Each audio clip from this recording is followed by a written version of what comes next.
समजा जे कोणी बाहेरनं येतात तुमचं स्वागत आहे, तुम्ही या इथे काम करा, पैसे कमवा, काही अडचण नाही त्यात. पण जर आमच्या भाषेला आणि आमच्या साहित्यिकांना किंवा कशालाही आमच्या साहित्यिकांचा आमच्या भाषेचा अनादर झाला तर जसं राजसाहेब म्हणले तसं कानफाटीतच बसेल. जे उत्तर मिळायचं आहे तेच तुम्हाला उत्तर मिळणार आहे.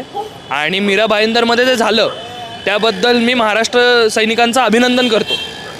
आणि माझं म्हणणं आहे, ठीक आहे, तुम्हाला समजा भाषा बोलता येत नसेल, किमान कळली तरी पाहिजे. म्हणजे तुम्ही इतकी वर्ष एक तर इथे राहता, धंदा करता, आमच्या लोकांना तुमचे जे काही पदार्थ असतील किंवा तुमचा माल असेल तो विकता, आमची लोकं विकतही घेतात.